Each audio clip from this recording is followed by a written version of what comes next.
Hello and welcome to the Ourlads NFL Draft Recap Show. We are live, so jump in on chat, ask your questions, make your comments. We'll be here to see them. So, and our experts might even answer some of your questions. So, we are here to talk 2024 NFL Draft. We had it this weekend. We know all the picks. We finally know all the picks. We get to compare what we thought was going to happen to what actually happened, and it's going to be a really fun show. So I'm excited to jump in. We have a lot to talk about. First off, Dave Syvertsen. Steen, is it? Do I say it right? I'm already Dave Syvertsen, but anything close, I'll take. Syvertsen. Okay, I'll just call you Dave Sy. Dave, I first just wanted to ask you, from our YouTube channel, the Johnny Wilson video blew up this weekend after the Eagles drafted him. Talk a little bit more about Johnny Wilson. Why is he such a popular player already? Why are people connecting to him? And should the Eagles fans be that excited? I mean, it's a unicorn. It's a really unique prospect. You can do this for 5, 6, 7, 8 years and not see another Johnny Wilson type prospect come across the board. And I'm not talking about caliber, right? Obviously, we had a lot of players graded above him, but the unicorn status of being 6'6", 231, 10-inch hands, 35-inch arms, 84.5-inch wingspan, and then he runs a 4.52 with a 1.55 split with good jump. So to sum that up, you almost never see this. The last time I have a profile that is even close to this is Darren Waller, who I compared him to coming out. We graded him as a wide receiver, and I'm curious to see what Philadelphia does with him. But the kid dropped to the 6th round, and by late day 3, what everyone does draft weekend is they look for the fallers, right? The guys that we or everyone else perceives to go a lot higher in the draft, and he was the name that stuck out like a sore thumb. Then, of course, Philadelphia, who just seems to win the draft every year, grabs him for his 6th round pick, and he goes to a pretty crowded wide receiver room, and I do think there's an open spot at tight end for him. But I'll be curious to see what they do with him in time, to make him just an oversized slot receiver that can actually get vertical. He can run the seam. He can make a lot of tough catches away from his frame. And that's a name that just when he gets drafted, draft weekend, everyone's eyes open up, the eyebrows raised, because everyone thought he was going to be a day 2 guy, maybe an early day 3 guy. But towards the end of round 6, that was a huge surprise, and everyone wants value at the end of the draft, and that's what Philadelphia got. Yeah, did we have him graded as a round 4 guy, and he went round 6? Was that? I believe so. I think we have like a round 3, round 4 grade on him. Yeah. All right. I was going to move to John next. One of your intriguing prospects was talk of the weekend, Quantez Stiggers, the first guy to not play in the in college football, went right to the Canadian Football League, now going in the NFL. What made you like him so much pre-draft? Well, the fact that he played in Canadian League and he was, big field.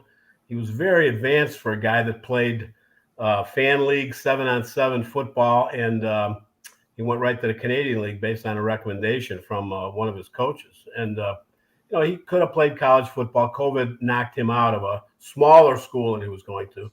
But, just watching him on film in the Canadian tape, he's a great hard corner, plays cover 2, their Canadian League version of cover 2, where he can get underneath intermediate throws and then break on the short throw as a sudden break and drive on short throws. And he's got great ball skills. He can go get the football. And those are the things that people look for. His speed is decent. And, we kind of ranked him a little lower than he went. And I was debating on that. We were debating on whether we wanted to do that or not. But, we gave him a draftable grade, and he went higher than we projected him. And that doesn't surprise me, because this kid's really good. He was a rookie of the year in the CFL. And by a lot of accounts, he was the best corner in the CFL with such limited experience. There's some things he has to learn. He's not a press guy. He didn't know how to do that very well. He can lose leverage a little easier than you want, but as an off corner right now, and his ability to transition is tremendous. He's got good length. He's a solid prospect. Yeah, absolutely. And so he was one of your intriguing prospects, and then one of your intriguing prospects that didn't get drafted. And I'm curious to hear if you know why. Aneem Dankwa. I thought he was an interesting prospect, just such a big, huge, massive human.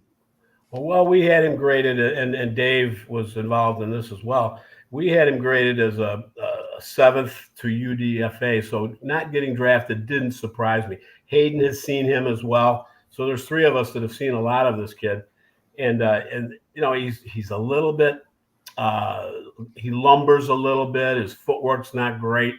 You know, he's got unbelievable length. He can get away with some things, you know, with that length that another tackle might not be able to. So, you know, he's got that reach and he can get his hands on guys, and he mirrors well, but that's not a strength. He kind of plays more in a phone booth, but boy, what a mauler. He can knock you off the ball. If some good line coach and you know, if the line coach there that took him, you know, can work with him and work on his footwork and upgrade that, they have got a player there. So I could see a guy that'll be on the practice squad possibly for a year. But, you know, you don't find human beings that big that can move and are that strong, you know, very often. So he's got a chance. Yeah. To add on that, all right. The Eagles are the team that picked him up. That's and right. Stoutland he's probably the best offensive line coach. That dude knows offensive line talent at the top of the draft, outside of the draft. Yeah. They have done as good a job as anyone. They just signed Mekhi Becton as well. So next to Billy Callahan, he might be the best. Yeah. Yeah. All right. Well, the Eagles still making waves. We'll talk a little bit more about them and their draft soon. Hayden, I wanted to talk to you. When I wrote you, what are the pressing topics that are just burning a hole in your brain that you want to talk about? You said you want to talk about the quarterback market. 6 in the top 12. Talk to me about the quarterback market. Should we have seen this coming? Sure. I think it just brings a lot of questions to kind of what are we going to see from the quarterback market moving forward? As we talked about, there were 6 quarterbacks that were selected in the top 12, which has never happened before in NFL history. Is that kind of the future of what we're looking for? Were there actually 6 quarterbacks this year in the draft that teams had first-round grades on? Or do you need to select a quarterback earlier that you like? Maybe perhaps use the term reach on a quarterback earlier to get the one that you want. Because you look at the drop-off after Bo Nix was selected at 12th overall to the Broncos. There wasn't another quarterback that was selected again until the 5th round. The Saints took Spencer Rattler at 150th overall. And it really brought to my attention, you know, are we going to see a lot of quarterbacks that are drafted in the 2nd, 3rd, 4th round moving forward? Was this kind of an anomaly where we saw a lot of the guys that might be able to walk in and, you know, play as a rookie or play in their 2nd year, you know, they got drafted a lot higher, whereas maybe you look at a guy like Michael Pratt, who wasn't selected until the 7th round. You look at a guy like Spencer Rattler, who wasn't selected until the 5th round. These kind of more developmental quarterbacks, are you going to start seeing them selected even later in the draft than, you know, maybe we had seen in the past, which I'm not trying to take too deep into the rabbit hole here, but it also brought up the question to me, at least, you know, what are we going to see from developmental quarterbacks moving forward? If you're going to carry a 3rd quarterback on the roster, you know, what are you looking for in that 3rd quarterback? So, for example, let's say you have your guy. We'll look at the Patriots, for example. You know, they just drafted Drake May with the 3rd overall pick, and they have Jacoby Brissett, a savvy veteran to back him up. They also took Joe Milton as well. What are the likelihood that Joe Milton is going to get drafted? Or, excuse me, what is the likelihood that Joe Milton is going to play, you know, a snap for the Patriots at some point? What are you looking for in that 3rd quarterback? Is it possible that we could get to a point where if you're drafting a developmental type quarterback, do you need that quarterback to be able to some other way? Because he's taken up a whole roster spot in the 53-man. Like, for example, like come back to Joe Milton. He's a big type body. Is he someone that you want maybe while he's still developing as a quarterback to contribute some way to special teams? Or I know that Dave really liked Keaton Slovis, who ended up going undrafted. He went to the Colts as an undrafted free agent. Well, they also picked up Jason Bean, the Kansas quarterback, as an undrafted free agent. And Jason Bean is a heck of an athlete. I know Keaton Slovis is a great athlete as well, but Jason Bean is one of the most athletic quarterbacks that you see, you know, coming out at the draft this year. Can Jason Bean supply maybe more special teams value than a guy like Keaton Slovis. I know that Dave had a draftable grade on Keaton Slovis, where maybe he's going to be the best quarterback prospect moving forward, but does he give you enough value to hold on to him for, 2, 3, 4 years while you can continue to develop them? And obviously we've seen guys like Tom Brady, who was drafted in the 6th round, go on to be the greatest quarterback of all time. And I was going to say there's Brock Purdy, but for every Brock Purdy example, right, how many guys do you have that fall by the wayside? Dozens. Sure, absolutely. Tony Romo went undrafted. Yeah. So there's certainly going to be the anomaly. It's just how many anomalies are there going to be? Yeah, I would add to that, teams have to have a third quarterback. They can dress a third quarterback without penalty.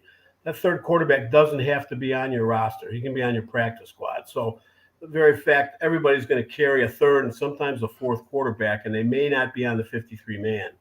So I think, even teams like that have great quarterbacks that, maybe even a 1-2, are taking that third guy, and you might as well draft one. This was not a great draft. When you get down towards the end of that draft, especially after the top 100 or 150 players, there's a lot of dart throwing going on.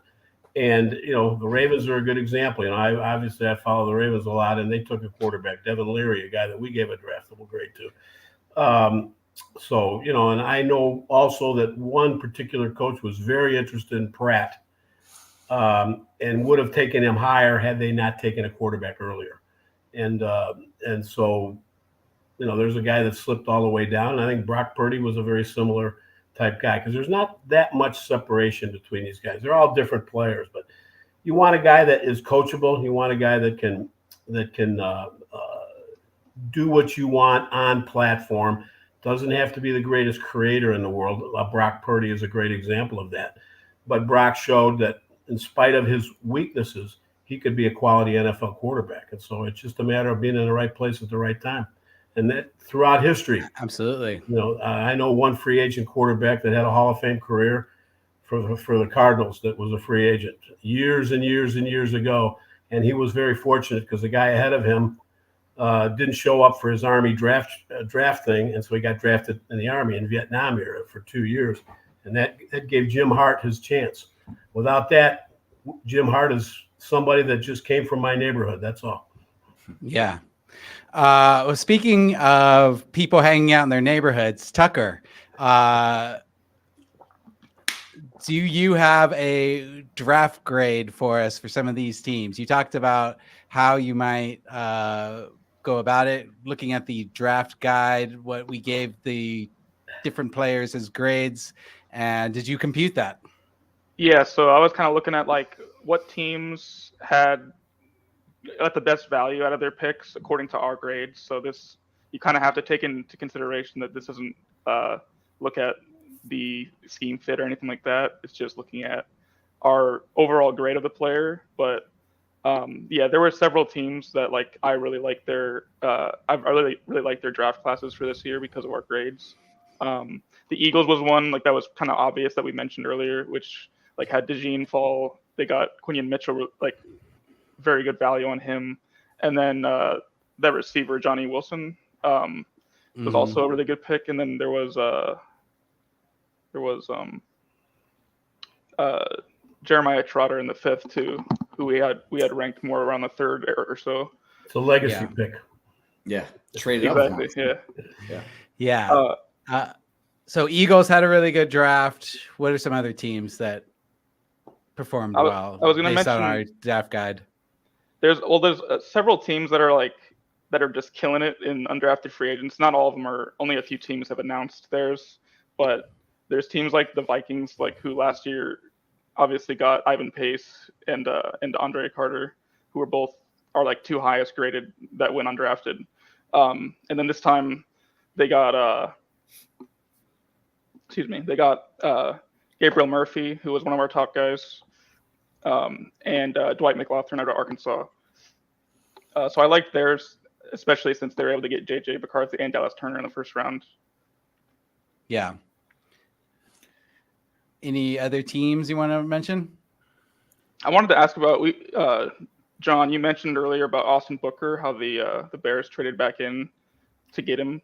We had him as a 2nd round or 1st, 2nd or something, and he ended up going in the 5th.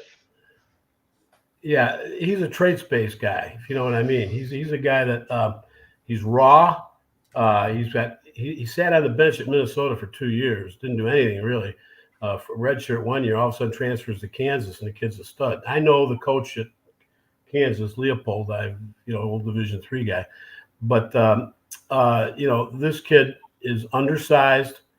But if you watch his tape, he's got a motor that's unbelievable, and he's raw in some areas, but he's also advanced in some areas. He's a good pass rusher, and he turns speed into power as good as any of these guys, as far as I'm concerned. And I think a lot of people dismissed him because he's too small to play even a 3-4 outside linebacker in most schemes. As far as the drop linebacker, a 3-4. And he's never dropped. That's the other thing. He has never, ever had a snap of coverage. So he's such a tweener that I think he slipped on a lot of teams. Because, I talked to one coach who said, I really blow hot and cold on that kid. I just can't, make a decision, as to where he's going to go. And I think that's basically what happened. He got dropped down as a lot of defensive players with the offense going so high, got pushed down as teams tried to scramble to get the guys they wanted. And so Booker got pushed down like TJ Tampa a lot farther than I thought they would. And I think the Bears saw that, and he's not a 3-4 guy. It would surprise me a little bit that the Bears would jump on him. But I think they see him as a guy that can rush the passer right away and maybe develop with some weight work into a guy that can be an every down defensive end. But right now he's a situational pass rusher is what he'll be. All right. Going back to the quarterbacks, Dave, I wanted to ask you about, you had the most popular video on our channel was comparing JJ McCarthy versus Drake May. How do you feel now after the draft, knowing where they both were drafted, and how do you like their situations? Yeah. Drake May, I think that one thing I personally thought if I was in a room and I had to make a decision, I would have taken JJ McCarthy over Drake May. With that said, the line that I had that just kept coming back to me, the more we talked about these guys, is if each one of these quarterbacks hits their true upside, hits their ceiling, you're really confident they can fix some of these issues. Drake May is the best pure pocket passer in this class. And in today's NFL, that is still how you're going to win games, is win games from the pocket. And Drake May, he has a lot to work on. He was very inconsistent. That's one thing that just kind of kept me away from putting him in that elite tier personally.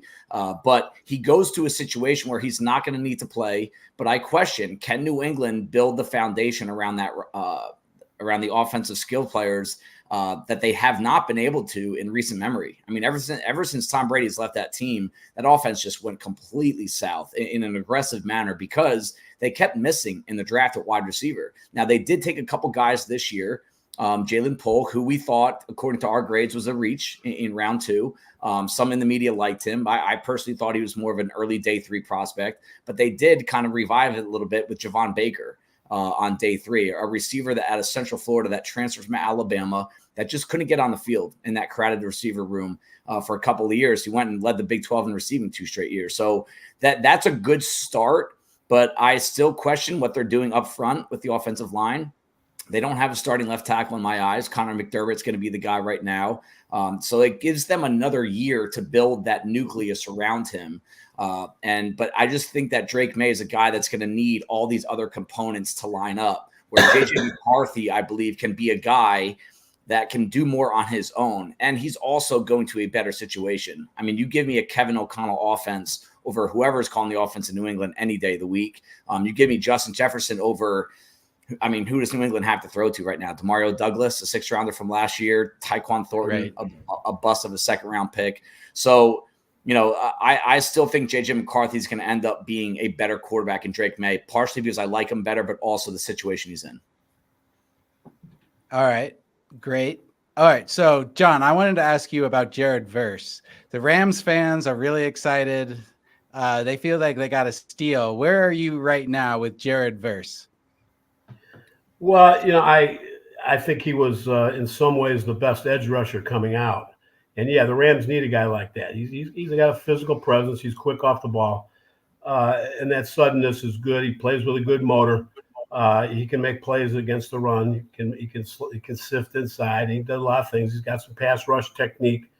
some pass rush moves. I don't think he's the caliber of a Will Anderson from a year ago, but he's going to definitely be a great pick for the Rams. I know in talking to people around the NFL, they were split a lot on who was the best edge rusher. A lot of guys had Latou the best edge rusher, and I had Latou as the top guy. I think the only thing that I dropped him down on was more the fear of the injury, which in retrospect, I probably shouldn't have done that. I should just said, hey, the best player.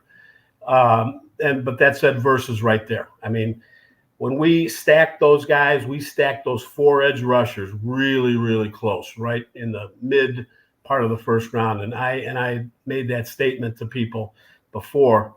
It could go either way with those guys. Same as those corners, those really good corners. I felt the same. Didn't work out quite that way. But, versus I know on a lot of boards, guys I know, he was the top guy.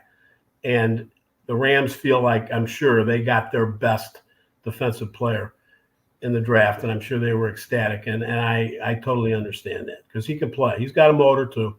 He's not perfect. Yeah. There's some things, that has to be coached. But he'll definitely be a good fit with LA's defense. And they got his teammate Braden Fisk as well.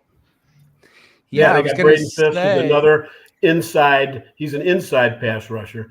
And one of the things that defensive line coaches are telling me and defensive coordinators is that, we sometimes with the way the game is being played now, you want your best pass rushers close to the ball because they got a chance in a 3 technique where they can beat a guard off the ball. And that's a trend. Everybody wants that twitchy tackle. And Fisk definitely has some holes, but he can get off the ball. Well, I was going to say the Rams had a really good draft year last year as well. They seem to have a pretty good draft this year. Tucker, what do you have as a grade for the Rams? Do you have that? Yeah, I was going to mention their class was really good too. They got Blake Corum the third, which was a pretty good value, and then Cameron Kitchens was like their probably best pick there. We had him as like a first or second round pick, and he went 99th. They got Brennan Jackson out of Washington State in the 5th round, Tyler Davis in the 6th round, Bo Limmer in the 6th round as well. But that one, like almost across the board, was like really good value for where they were taken. All right, great. I just want to remind our viewers to please like and subscribe to our YouTube channel. We are going to keep cranking out videos, even though draft season is over. We will have videos for fantasy. We'll have videos around betting. We'll have videos around how to become a scout. So we got all kinds of different videos coming up in the off season. So make sure to subscribe to Ourlads football channel and hit your notifications so you never miss a video. Hayden, you had a really interesting video about the HBCU prospects. Any big surprises there? Guys getting drafted, not getting drafted? What are your thoughts there? Lots of big surprises, at least to me. As I made the video, I talked about the 5 players that we gave draftable grades to here at Ourlads, and none of them got taken. So there were 0. I know we talked a little bit about Ndem Donkwa earlier. We had a 7th priority free agent grade on him. But then we had guys like Willie Drew out of Virginia State and Sundiata Anderson out of Grambling State that were really, really big surprises, at least to me, that they weren't drafted. We all thought that they were, at least specifically those 2 really talented players. I know I talked about Tyreek Stewart as well and Mikey Victor out of Alabama State. Thought that they would have a shot to get drafted too, but really surprised that for the 2nd year in a row, we didn't have a HBCU player drafted. And looked like they all got picked up, but to not get a selection was a little surprising to me. Yeah, Anderson from Grambling State is a guy that surprised me. I thought with the need for edge rushers that although he fits the Austin Booker mold, 239 pounds, he's just not big enough. And now he has some coverage reps, though, in terms of compared to Booker. But he's a guy that, I would think that would, has a chance to develop. Seattle picked him up, and they're very happy, to get him. Dave, how are you feeling right now as a Giants fan with Neighbors being taken and them sticking with Daniel Jones for the foreseeable future? Yeah, that's been the debate in Giants land forever. Do you take the fourth quarterback, which we had a good feeling 3 quarterbacks would be off the board before they came on the clock at 6. And who has an answering machine still? Look at that. That is a real throwback, John.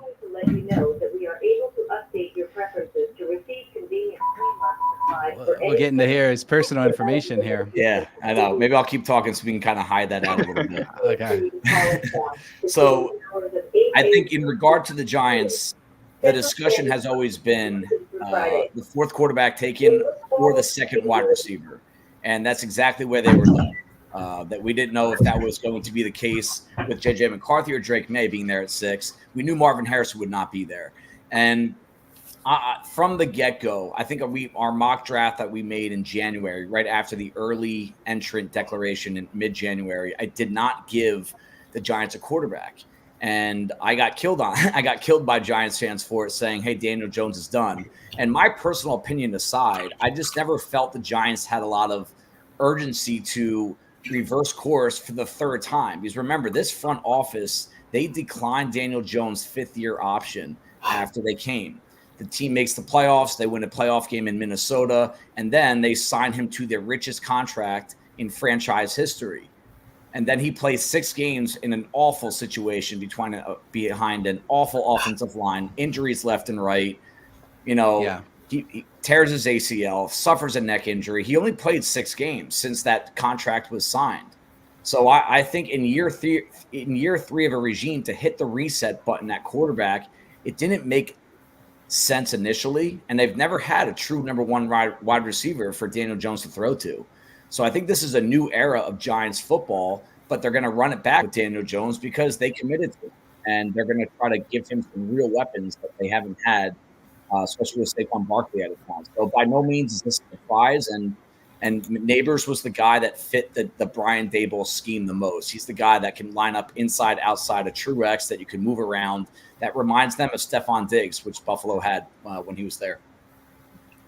That's awesome. I'm excited to see Neighbors get out on the field. And I'm like you. I want to see another year of Jones just to see if he can do it. But yeah. I know your feelings might be different as a Giants fan. Right. I mean, another thing, it doesn't make economic. A lot of this stuff is economics, right? You got to get the most bang for your buck in a salary cap era. And one advantage teams get out of drafting a rookie quarterback is their contract for 5 years. It's below market value. But Daniel Jones is making $40 million this year, no matter what. And if you want to cut him next year, he's still going to take $28 million off the cap. So now you enter year 3 of a rookie quarterback contract, and you still have not had that economic advantage. So I think kicking the can till next year was the right move from a long-term perspective, as long as management can give them another year. Yeah, absolutely. Okay, so I wanted to move to cornerbacks, John. You had done your cornerback rankings for Ourlads, and both Kool-Aid McKinstry and Cooper DeJean dropped to round 2. How big of a surprise was that? It was a surprise to me. It was not only a surprise to me, it was a surprise to some people around the league that I talked to.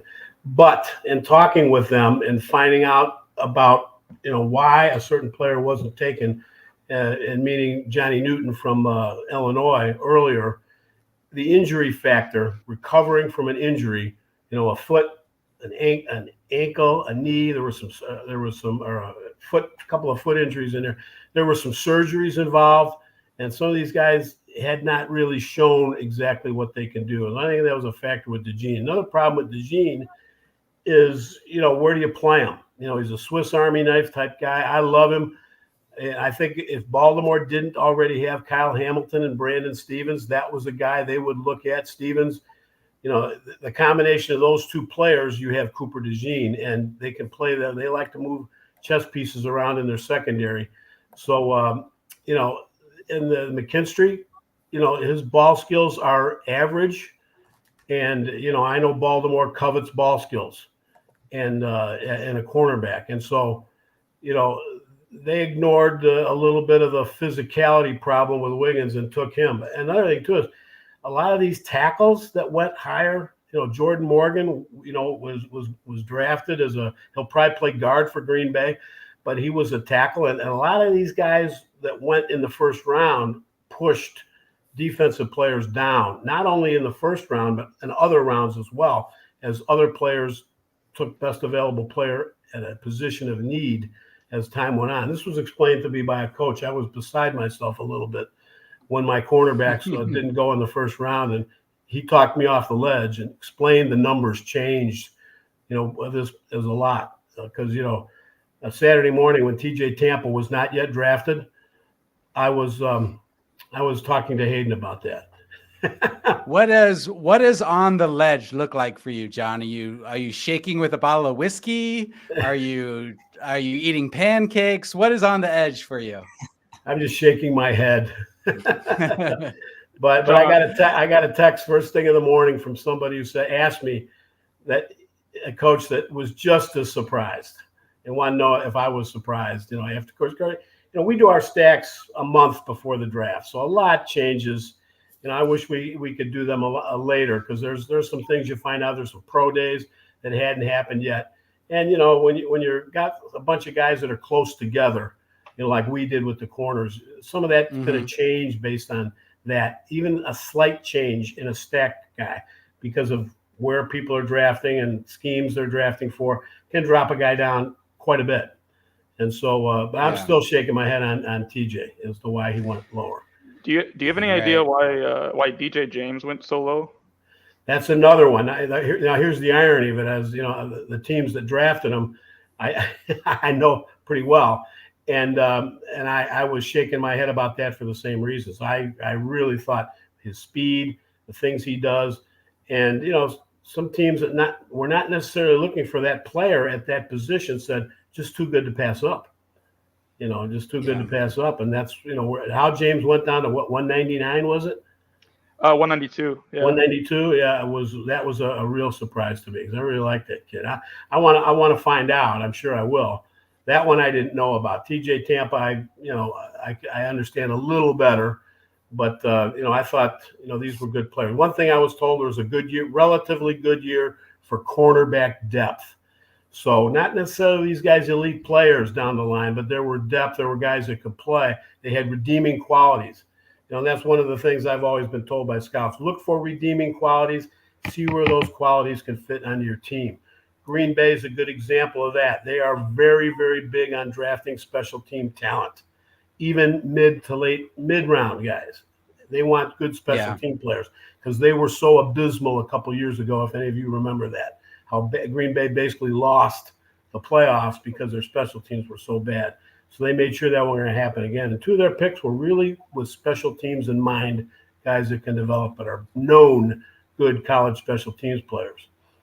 And one of them went higher than he should have, Williams, the safety. But he was a special teams terror in college. So there's a lot that goes into picking a player, a team philosophy and things like that. So we're not going to always be right. But anyway, I was surprised, as was a couple of NFL people that I know too. So we're not the only ones. Yeah. How about you, Hayden? What are the biggest surprises or /snubs from the draft, in your opinion? Yeah, like I said, I've already talked about the HBCU guys as well. Coach Coop knows I'm a big fan of this player. I'm about to talk about a little bit. Thought he would go a little higher. His name's Juwan Briggs. He's a defensive tackle out of Cincinnati. He's one of my personal favorites. As soon as I saw him, I got to watch him in person. I saw Cincinnati play West Virginia. It's where I really just loved his play style. I loved his energy. I felt like he played a little bit out of position. He played over on the edge, 4-tech, 5-tech, all that. Really feel like he's going to be more of an interior, maybe a 1-tech, 0-tech type player. He ended up going in the 7th round. I believe it was 242nd. It's 240 somewhere rounds. They doubled down on defensive tackles. They got Mike Hall this year too, but I think he's someone that could get into the rotation early for them. Yeah, we talked about him. I remember him and Boyd. Boyd, your Northern Iowa, Corey's Northern Iowa guy. They was talking about we were talking about the other day. He got drafted, so higher than I thought actually. Yeah, Tucker, you're the big fantasy football player here. I'm a big dynasty guy, so I've got a rookie draft coming up. Who should I be paying attention to? Who's actually going to play rookie year. What do our depth charts tell you? Yeah, so a big thing is, I mean, not just for fantasy, but just in general, big part of like what makes a player's career good is just where they get drafted and who develops them and everything that goes into that. And so usually with rookie years, it's just the situation you're looking at and like, you know, the quarterback, the offensive line, the offensive system. So when I was looking at the teams, I mean, it's pretty much you just look at the ones that were in most desperate need for receivers. So like the Chargers getting Ladd McConkey, like he's a really nice one to look at. Keon Coleman for the Bills as well. Just teams that like lost a lot of receiving talent and needed to replenish through the draft. Targeting like their top end drafted player is usually a good bet, but there's always guys like Puka and Nakua last year where like we didn't really know until it was closer to the season that he'd be starting even. So there's always guys who come out of the woodworks like that. Right. And we didn't get a big running back drafted this year like previous years, but are there any running backs we should be paying attention to for fantasy or as far as rookies go? I mean, the only like starter right now, like for sure is probably I like Jonathan Brooks. Like that running back room is very lackluster. Like no top end talent basically. I think he'll beat out, as long as he's healthy, I think he'll beat out Chuba Hubbard and Miles Sanders. But the other ones, it's kind of hard to predict unless like you love a running back or you know the system, because it's like anybody can kind of running back is I guess it's an easier transition than some other positions, and the competition's kind of hard to predict who will win those out. So I'm not really sure yet about other teams, but the Panthers is the one that I like the best right now. Got it. Moving to one thing on those running back rooms, everybody's rotating their backs now. So you got more than one. You don't have that premier feature back very often. Yeah, we don't have the bell cow backs anymore that we did in the days of Jon for fantasy, but still important position for fantasy. Still need a big back. All right. So Dave, what do you think was your best prediction? And then on the other side of that, what was your biggest miss? Ooh, biggest miss. Back in January, we did that first mock draft, and I had two picks that made sense to me back then that I never got off of, and they ended up happening. One was Byron Murphy to Seattle. I called that one in January before they even hired Mike McDonald to be the head coach. Quite a few people commented on that YouTube video, by the way. They recognized your skills and you predicting that. So heads up there. Let's not talk about the misses though, right? But but no, I think that was just looking at the depth chart, not really knowing what scheme. That's kind of a little bit of a guess, but knowing what they had on the outside and what they brought back on the outside and what they did not have on the inside. And just knowing that Byron Murphy was likely going to be a middle of the first round pick, it just made sense from a lot of angles. Also in January, we had Joe Alt going to the Chargers at number 5 overall, which when a lot of people did not think that would be the case, they thought they would go wide receiver. And I personally was back and forth a little bit on that, especially after releasing Keenan Allen or trading Keenan Allen and releasing Mike Williams. But Joe Alt, the pressure that Justin Herbert has had from the right tackle spot 2 of the past 3 years has been top 5 in the NFL. So even though Joe Alt has been a career left tackle, you have to assume that he can make that transition to the right side. He's such a good athlete. He's such a clean prospect. He's going to be a week 1 starter there. And that's going to give exactly what Justin Herbert needs and what he has not had and what has put him on the sideline with a couple of injuries since he's been the starter. And last one was Bo Nix, the quarterback in Denver. That was a match made in heaven. Knowing what Sean Payton loves in his quarterbacks, if you go back and look at one trait that he's always valued in quarterbacks, is hand size. And it sounds funny, right? This actually gets overblown a lot this time of year, but it's a trait that matters in terms of ball protection, pump fakes, bad weather quarterback play, which in Denver, I was going to say in Denver, with the you have to assume that's going to be the case. Yeah. And then there's other traits as well. His experience, his ability to take hard coaching, which Sean Payton does give plenty of. But those are traits that, Drew Brees, Russell Wilson, Jameis Winston, all these guys that had played quarterback for Sean Payton, they all had oversized hands. And I think Bo Nix had the biggest or second biggest hand of all the quarterbacks in this class, in addition to other traits. So those are things that I look back on that we kind of had dialed in from the very beginning. I would say the Broncos to take Bo Nix, but did you think that they were going to somehow trade down? What did you think was going to be the order of things? Because we had Bo Nix as a second round quarterback. Yeah, I had quarterbacks are a little bit funky. I think we had Bo Nix. I'm looking at it right now. We had him as a 9. So we had as a borderline first rounder. And at that position, you're going to have to sometimes overdraft the grade a little bit. It's a different position in relation to everything else. But to me, I had Denver staying at 12. And every time I did a mock draft, that's where I had him end up, because that quarterback room, even after the trade of Zach Wilson from the Jets, that room was empty. That they had the worst quarterback room in the NFL. And I don't think they could have afforded to take the risk of trading down and potentially losing out on him. I mean, he was the last quarterback taken for a long time, an NFL record between him and the next quarterback. I think it was 140 something picks before the next quarterback went. So if they did not get Bo Nix, they would have been in a lot of trouble. But I do want to throw a miss in there. Man, I would say I did not see Tennessee taking J.C. Latham at 7 overall. I thought that would have been Fashanu from Penn State. I thought those two were a hair above. And Latham is a good prospect, but the reason is I just don't think Latham can play the left side. And they do have the best offensive line coach in the business. And every stop he's been at, in the recent stops, I should say, Cleveland, Washington, they always use an early pick on an offensive lineman. And this is no different. I'm sure he'll be a good player. They needed help everywhere on that offensive line, but I did not see that coming because I don't think he projects to the left side. So I still think that position, which allowed 88 pressures last year, the most in the NFL, they still don't have the answer to protect Will Levis's blind side. So I didn't see that coming. That was a miss by me. Yeah. Well, it sounds like a miss by the Titans potentially. Well, maybe. John, what's one team you're looking at right now after the draft and just think, you don't know what's going on? Is there a team that is just really bewildering you right now? Well, no, not really. Because the way I look at it is they know what they're doing better than I do.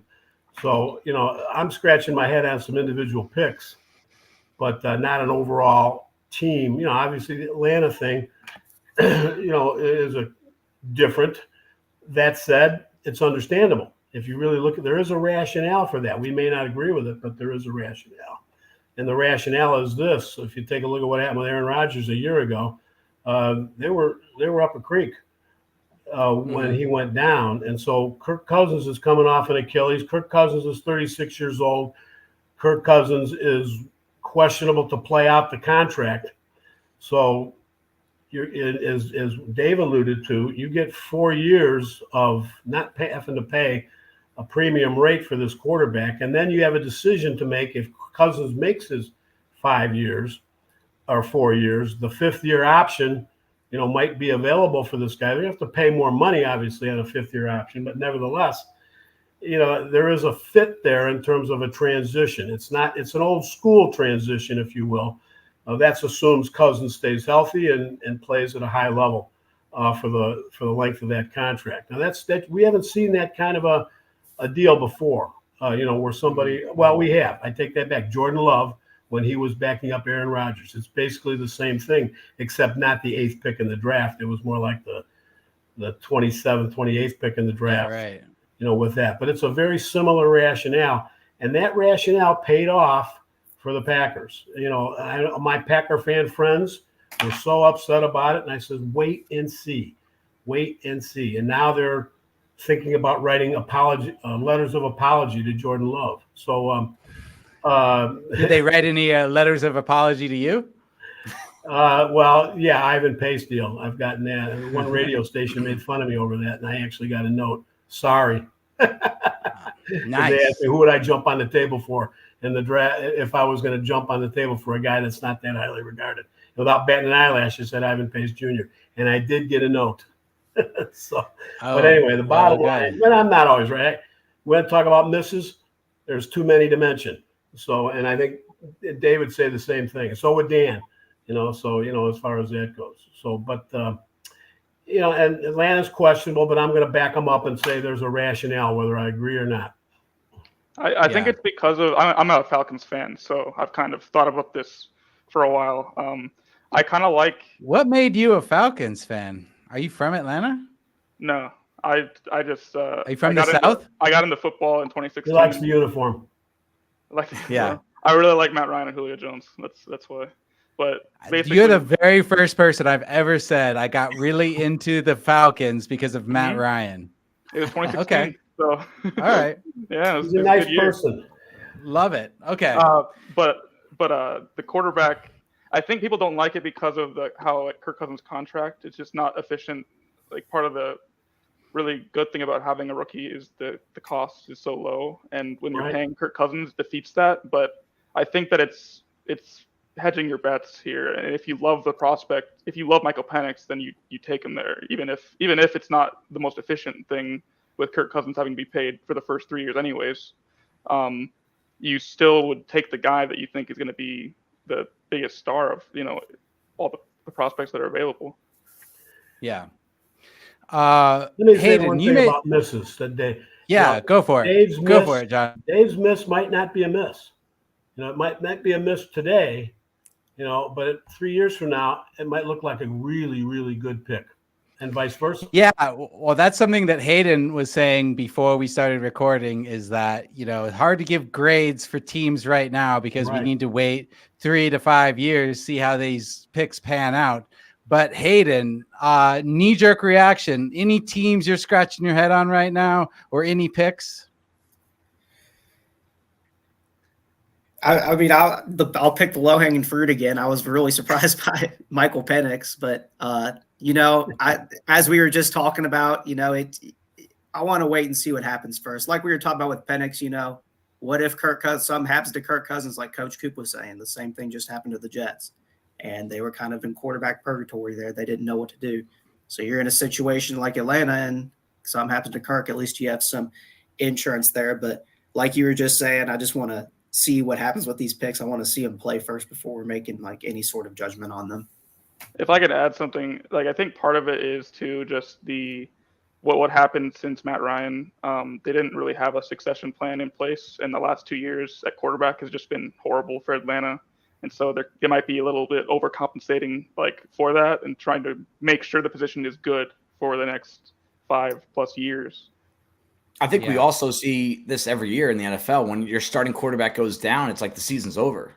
I mean, that across the league, we see it every year. And I think Atlanta maybe can even look at this as the quarterback is the most important position in pro sports. Why wouldn't you have two? Yeah. Why would, especially on a team that has what is Kirk Cousins, 37 years old, coming off a 36 years old, coming off a torn Achilles. I mean, I love Kirk Cousins, the person, the player, the competitor, the leader, but you have to hedge. I think there's actually not enough teams in this league that kind of create a true backup scenario. I even go further sometimes. Some of these teams that have a running quarterback that are really relying on his legs, why do you not have the same kind of quarterback playing behind him? Because of if something goes down, you don't have to change the entire schematic of your offense, right? I think that more teams need to put more thought, more effort, more energy into their backup quarterback. I mean, the financial commitment to Cousins and then using a top 10 pick on Penix, I mean, it can definitely be questioned, but the best teams in the NFL, the Rams did this for a while. They're playing chess while other players in checkers. And I think that you need to think outside the box. And it's easy because this is not normal. What we just saw in Atlanta, it's not normal. It shocked us. And we don't like stuff that makes us think outside of the box. We just don't. We're all the same way in that. But this might be a move that if Kirk Cousins has a different injury to the same Achilles or the other Achilles, which is more common than you think. It's actually the most common injury in male athletes, 35 to 45, is that Achilles. And then once you learn something new every day. Once you hurt one, it's very common that you hurt the other because of compensation and muscle atrophy. So there's a lot to go on. I do, if I was running that team, I probably would not have used the picks on Michael Penix. But if you truly believe in the player and truly understand the value of quarterback, you can make a case that it might have been actually a brilliant move, and we'll see. Yeah, there is as I said, there is a rationale for it. Whether we like it or not, you stop and think about it, and it's not knee-jerk react on it. And all the things that are said are accurate. That anything could happen. Now, it's iffy if Cousins is going to play till he's 40. It is. I mean, the NFL has shown you that. Aaron Rodgers is a classic example. He hasn't been healthy for 3 years. Totally healthy for 3 years, and he missed all but a couple of snaps last year. So the Jets were screwed. They can't all be Tom Brady. He played at 45, right? I do want to add on also, just because while I was thinking about it too, it came back to me a little bit. I know this past week we had heard a little bit of conversation about the 49ers possibly moving off of either Brandon Ayuk, maybe moving off of Deebo Samuel. I wasn't 100% certain how much I was buying into it. And then they went and drafted Ricky Pearsall in the first round. And, okay, maybe this could actually happen. Then they doubled down on receiver. They picked Jake Cowing out of Arizona too. So it's really interesting just how quickly things move in the NFL. Now you're looking at Brandon Ayuk. He's coming into a contract year. They also have Jawan Jennings in the starting lineup. He's coming into a contract year. There are even talks about moving Deebo Samuel as well. So I just thought, I wouldn't say, Ryan, I know the prompt was, a head scratching move, but I was maybe a little bit surprised that, that they picked a receiver in the first round, but it does make sense in the overall scheme. Yeah, absolutely. A little higher than we thought too. Yeah. Who, based off of who they drafted, who do you think they're replacing? Oh, are you throwing me on the spot like that? I mean, is it going to be Ayuk or Deebo? You know what? It could be Ayuk. It could be Jennings. It could be both of them, In other words, Hayden feels very strongly both ways. He stands firmly in the middle on the issue. Firmly in the middle. Doesn't want to miss on this one. No, don't want to miss on that. All right. Let's do one more question apiece. We're going to go around the horn, and I'll ask you a question and give me any other final thoughts you have. Dave, one of the videos you did, we had Jermaine Burton. He went in round 3 to the Bengals. We had him as a 4th rounder, so not too far off in the guide. You did a video about him. Talk to us about what you see him being in the NFL. This is probably the last year we're going to see T. Higgins wearing a Bengals uniform, and he's a big part of that offense. Definitely a different kind of receiver than Jermaine Burton. Jermaine Burton is a true vertical threat, but an underrated component to his game is how good his hands are. I think his career drop rate was under 2%. You think he led the SEC in yards per catch the 2 years he was at Alabama. There are character red flags that are out in the open. I'm not opening up any sort of box there. He had character and coachability issues at Georgia. He had character and coachability issues at Alabama. And you go to a Cincinnati offense where, you're no longer the top dog there. You're just another guy. And this team drafted 2 receivers that we liked last year, one from Princeton, one from Purdue. So by no means is a job going to be lined up for him. And this kid, he is as talented as that second-tier receivers. All right, so we had that first-tier receivers that won the first round, and then Ricky Pearsall at the end of the first round. But at that cutoff point, Xavier Legette, Jalen Polk, Jermaine Burton has as much talent, if not more than those guys. He just has to get his head on straight. And sometimes a change of scenery like that and being around the personalities of a Jamar Chase and a Joe Burrow for a year, and you learn that offense, this might be an easy insert for Cincinnati to have no drop-off in that passing game once T. Higgins leaves in free agency next year. I mean, I'm sure that's what they're hoping happens, right? Yeah, absolutely. Anything else before I move on? Oh, man, the one thing I just wanted to touch on is some of these teams that you feel like they're just always in it every year. Pittsburgh and the Rams, they do things different in the draft. They really, truly lean into what their identity is. And this is what a lot of teams, I think, struggle with. They don't know what their identity is. And when Omar Khan took over the GM job from Kevin Colbert, the GM Steelers, their identity was, we need to get more physical. And how do you get more physical? You just keep drafting linemen. And this is an era of football where it's being spread out. Points are being scored. You want speed at all the skill positions. But they used their first 2 picks on the offensive line, Troy Fautanu and Zach Frazier. Last year, they used 2 of their first 4 picks on the offensive line, and in addition to a blocking tight end in Darnell Washington from Georgia. And I love teams that do this. And I'm telling you, Pittsburgh has as much continuity as any franchise in sports. They've had 2 head coaches since 1992. Right. I think a couple of these guys on this call weren't even alive when that happened. And it's just in a league where you just see so much turnover in the coaching staff and general managers year to year. I have a ton of respect for a team that pretty much almost never finishes under 500. Right. I mean, that's what Pittsburgh does. And it's because they lean into their identity, even as the game evolves and changes. This team went after just guys that chew glass in the trenches, and they're going to win at the point of attack. And as much as football has changed, it's still, can you win at the point of attack? That's always step one to building your franchise. And I love that. And I love what the Rams did. They lose Aaron Donald, an 8-time All-Pro, 3-time Defensive Player of the Year.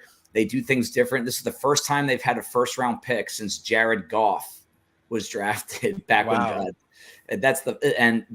we've criticized them selling all these first-round picks for Jalen Ramsey and Matthew Stafford to go out and win a Super Bowl. But they used 4 of their first 6 picks on pass rushers.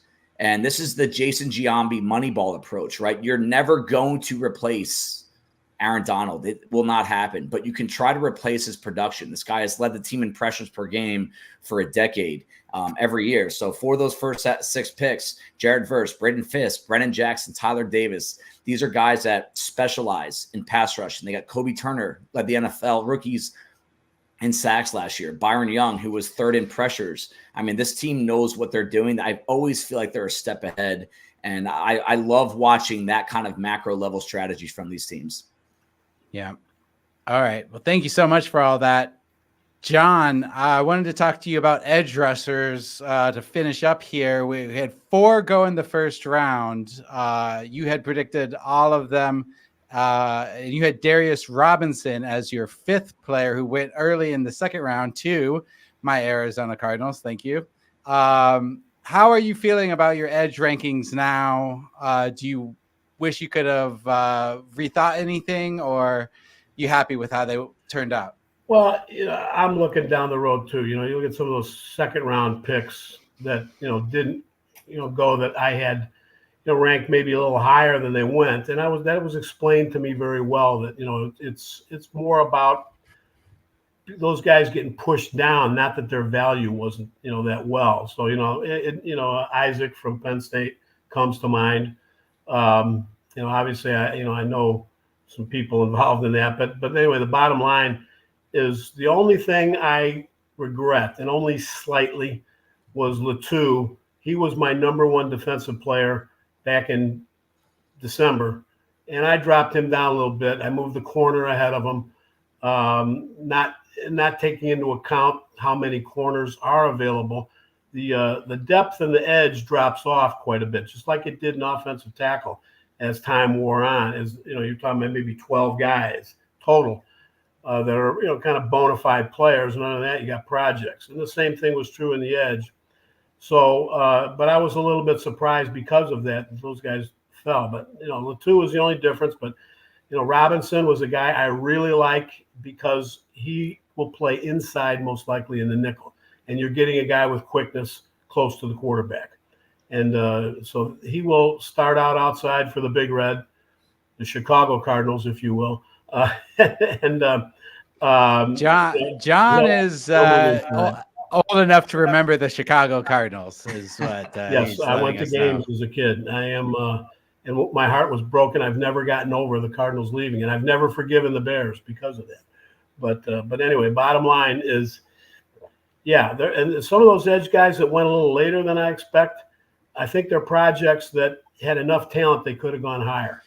And I think those guys are going to be solid players. And there's some free agents in there that we got on late, like Yuku, that might make a splash before it's over. A kid from Ole Miss. Right. So anyway. That was in your intriguing prospects video. Your last one. That was that was a friend of mine that is working for another company that he's been tweeting about him. It's no secret, Bobby DePaul, and he really, really likes him. And Detroit picked him up as a free agent. That was a guy that kept Hayden and I up later one night than we wanted to be right before we did the deadline. But anyway. I was trying to find video on him for your video, and I couldn't. There's not much video of him to watch. He's one of those NIL transfers from James Madison. Yeah. He's very traits based, long arms, and your Indianapolis Colts had interest in him, and as did Buffalo. So there was some competition to get him in free agency. He got a little bit of money, I'm sure. But before we get to Hayden, Jon, tell us a little bit about the draft recap guide you're working on now. One of the things that we're going to be doing is we're going to be putting together, like we do every year, a review of the draft. And we like to let it sit for a while before we do anything, like start to get in some of that OTA information, see what's coming out of that, how these guys are being used. That's critical because there's some guys, for example, Dave and I went back and forth on some guys a long time ago. Are they a guard? Are they a tackle? What are they? Where are these guys going to be used? Like Fontenot, Morgan. We've got an idea, but we don't know for sure. I talked with a coach and said, this one guy, is he a corner? Is he a safety? And the answer was simply, we'll see. And so there's a lot of work to be done. And so we like to wait and then try to get a handle on it from media reports and people we know as to where guys might be plugged in, how they're doing, where they fit. And then that review will come out in June and of the draft. And so that'll, keep people can order it on ourlads.com. Just wait out your draft guide. Right now you can order that. You can go right on there, buy draft guide, that one thing, and you can go right there and you can find a form for it. And excellent.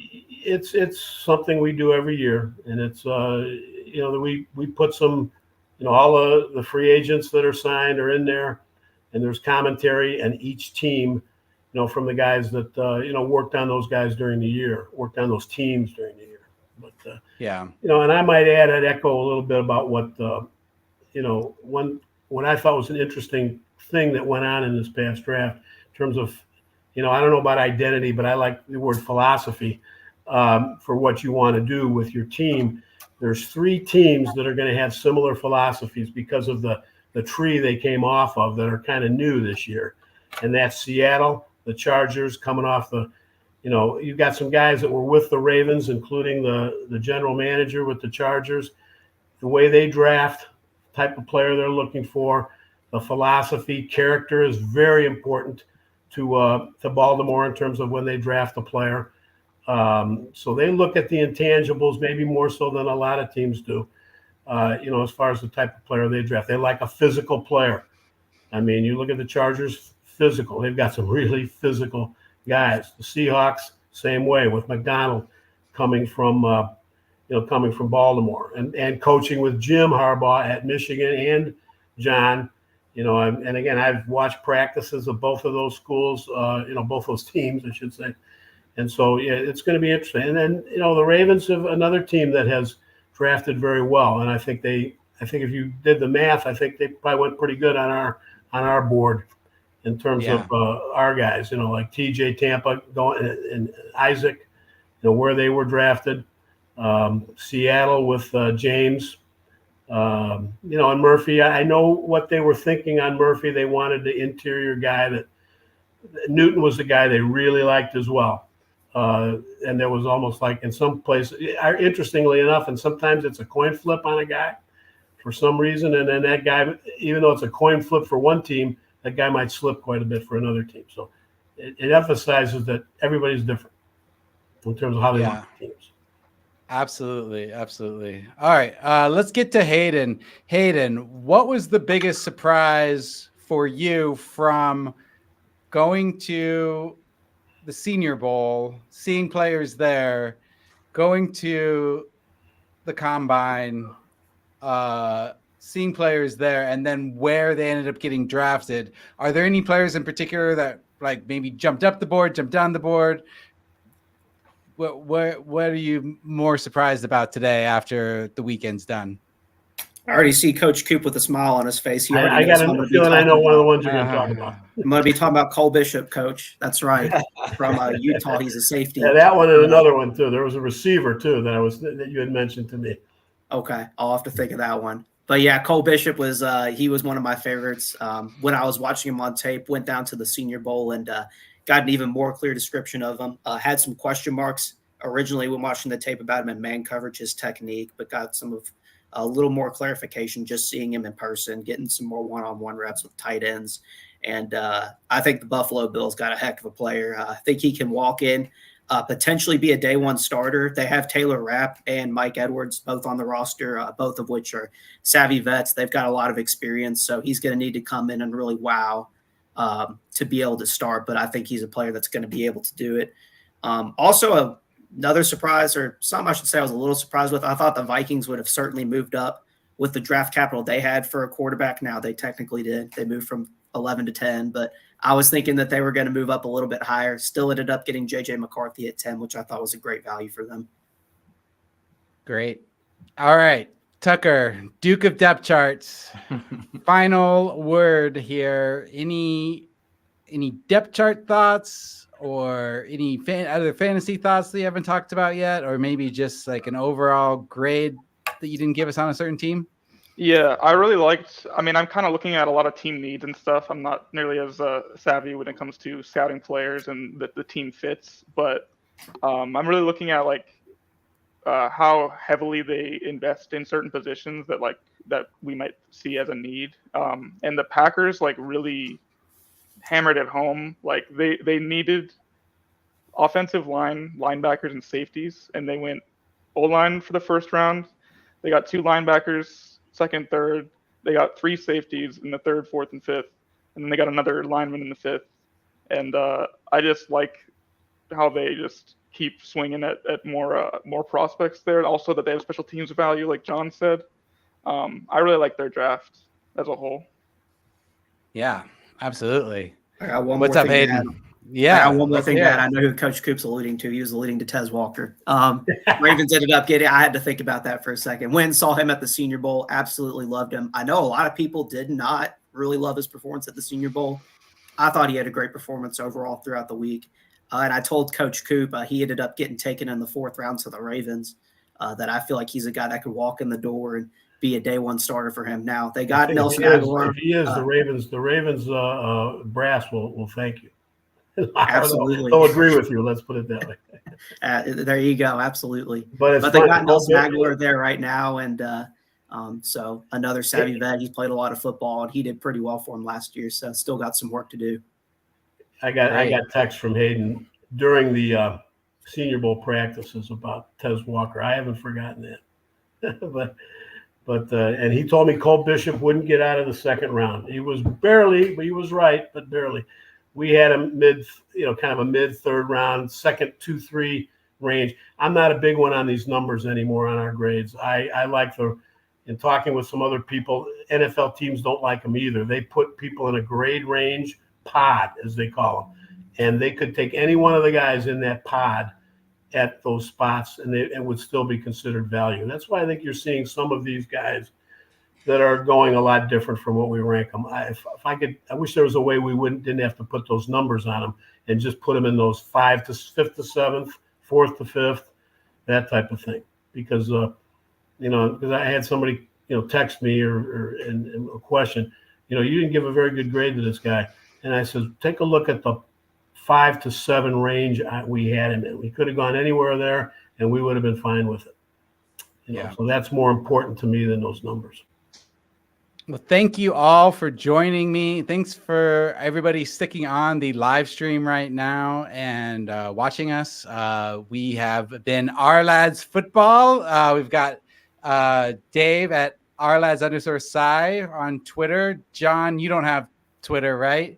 No, just use Dan Shanka's for me. All right. He's going to pretend to be Jam Shanka. Hayden, what's your Twitter handle? You can follow me at HN and then Russell, exactly how it's spelled right down below. HN Russell. Okay. Tucker, do you have a Twitter? No, just keep track of the depth charts with me. Okay. Well, go on the depth charts. You can check out Tucker's work. And okay. Thanks, everybody. Thanks for subscribing. Make sure to subscribe, like this video, and we will be back as soon as we can.